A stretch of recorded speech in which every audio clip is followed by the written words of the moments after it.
Sementara itu pemirsa, Iran membantah negosiasi dengan Amerika Serikat. Iran juga menyebut saat ini Iran hanya bernegosiasi dengan Oman.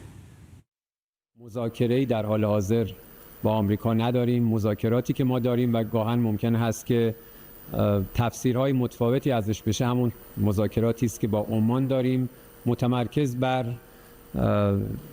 ایجاد تمهیدات لازم در رابطه با تنگه هرمز. در حال حاضر اون چیزی که وجود داره شما نمیتونید اسمش رو آتش بس بگذارید. این که در چند روز گذشته فضا آرامتر بوده، خب نتیجه تدبیر نیروهای مسلح جمهوری اسلامی ایران بوده که همواره با چشمانی باز مراقب هستند و قطعاً هر اقدامی که از طرف آمریکا صورت بگیره حتما با پاسخ متقابل و قاطع ما مواجه خواهد شد، کما اینکه در این 2-3 هفته شاهدش بودید. زمانی که طرف مقابل مشغول اقدامات ایذایی و تجاوز علیه ایران هست، تمرکز ما بر دفاع هست.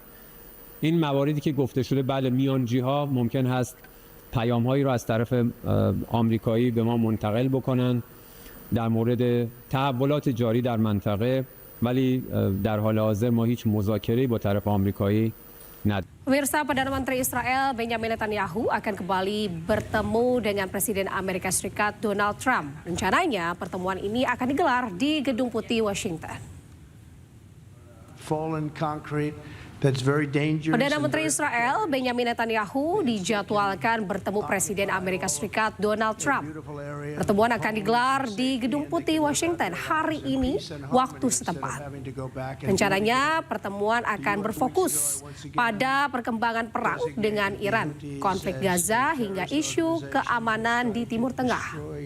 Netanyahu yang berangkat Senin kemarin menyebut menantikan pertemuannya dengan sahabat dekatnya Donald Trump. They instead can occupy all of a beautiful area with אני בדרכי לוושינגטון לפגישה עם ידידנו נשיא ארצות הברית דונלד טראמפ. זו הפגישה השמינית שלי איתו מאז שהוא נבחר לנשיא בקדנציה השנייה שלו. יותר מכל מנהיג בינלאומי אחר. זו זכות גדולה, אבל זו גם אחריות גדולה. מניסיוני כראש הממשלה צריך לפעול בזמנים המורכבים האלה גם בנחישות גדולה וגם בתבונה גדולה.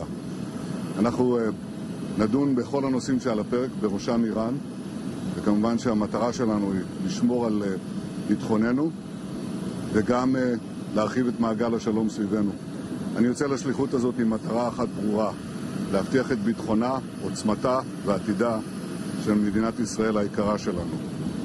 ואני יוצא גם למטרה נוספת, לחלוק כבוד אחרון לידידנו, ידיד אמת שלי ושל מדינת ישראל, לינזי גרהם, מגדולי ידידיה של מדינת ישראל בכל הזמנים. ואני בטוח שבעניין הזה אני מייצג גם אתכם, אזרחי ישראל. Pemirsa, Anda menyaksikan Breaking News bersama saya, Anita Dewi.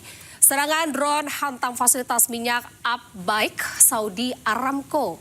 Houthi ini menyatakan bertanggung jawab atas serangan ini.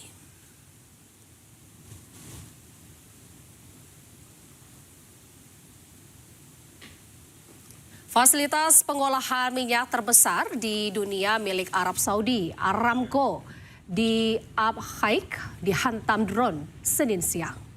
Arab Saudi menuduh milisi pro-Iran yang beroperasi di Irak sebagai pelaku serangan. Sementara secara terpisah, Houthi mengklaim bertanggung jawab atas serangan ini. Serangan drone ini memicu kebakaran hebat yang terlihat hingga citra satelit NASA. Abhaik merupakan pabrik stabilisasi minyak mentah terbesar di dunia yang memproses sekitar 5 hingga 7% pasokan minyak global. Serangan ini menambah tekanan terhadap minyak global. Tidak hanya kilang minyak, Houthi juga menyerang terminal Yanbu Selatan milik Arab Saudi. Serangan ini menyebabkan tempat penyimpanan bahan bakar terbakar hebat.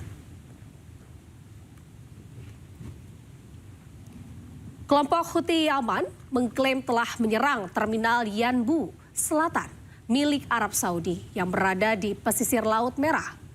Serangan ini menyebabkan depo bahan bakar di sekitar lokasi terbakar hebat. Serangan ini bagian dari eskalasi serangan Houthi terhadap infrastruktur Saudi di pesisir Laut Merah. Yanbu merupakan titik penting ekspor minyak Arab Saudi. Dan lokasi ini menjadi jalur alternatif untuk menghindari Selat Hormuz. Arab Saudi masih memiliki terminal Yanbu Utara yang dapat digunakan untuk ekspor.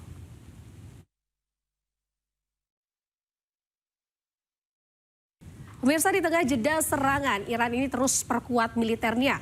Kali ini mereka mengembangkan drone Karar bersayap rudal Majid untuk hadapi MQ-9 Reaper AS. Iran terus mengembangkan armada militernya. Drone jet Karar kini dilengkapi dengan rudal Inceraptor Majid. Dan kombinasi ini juga diklaim mampu mengancam drone canggih AS seperti MQ-9 Reaper. Dan drone Karar ini akan digunakan oleh unit pertahanan udara Iran terutama di wilayah perbatasan dan kawasan strategis. Untuk mencegah drone ini, musuh harus mengerahkan jet tempur berawak yang jauh lebih mahal.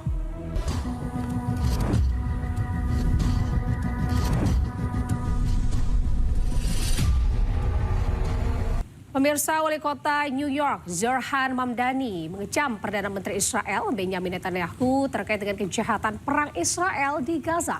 Duta Besar Israel untuk PBB, Dani Danon, ini pun mengecam balik Mamdani dan juga menyebut dirinya menyebarkan propaganda Hamas.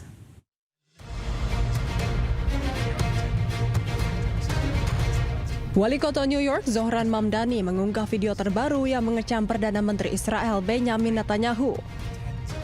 Melalui akun media sosialnya, ia menegaskan bahwa Netanyahu adalah penjahat perang yang harus ditangkap dan diadili.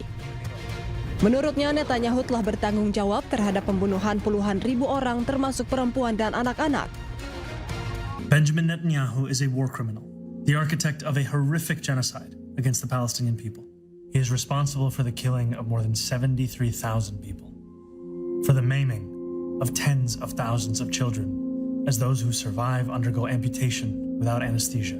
Anyone with their eyes, with their heart, with their conscience should recognize the devastation he has wrought and understand that he belongs before a court of law. As I've said, I agree with the ICC that Benjamin Netanyahu should be arrested and tried for his crimes, as I do for anyone else charged by the ICC. Pernyataan Mamdani muncul jelang kemungkinan kunjungan Netanyahu ke New York untuk menghadiri sidang umum PBB pada akhir tahun ini. Meski begitu, Mamdani mengakui bahwa dirinya tidak memiliki wewenang hukum untuk menangkap Netanyahu apabila ia berkunjung ke kota New York. Namun ia telah menyerukan agar pemerintah federal Amerika Serikat bergabung dengan Mahkamah Pidana Internasional dan melaksanakan surat perintah penangkapan Netanyahu. Sementara itu, Duta Besar Israel untuk PBB Dani Danon mengecam balik pernyataan Mamdani. Ia mengatakan bahwa orang yang seharusnya ditangkap bukanlah Netanyahu, melainkan Mamdani. Danon juga menyindir bahwa tugas Mamdani adalah melayani warga New York, bukan menyebarkan propaganda Hamas. The person who should be arrested is not our Prime Minister, is you, Mr. Mamdani.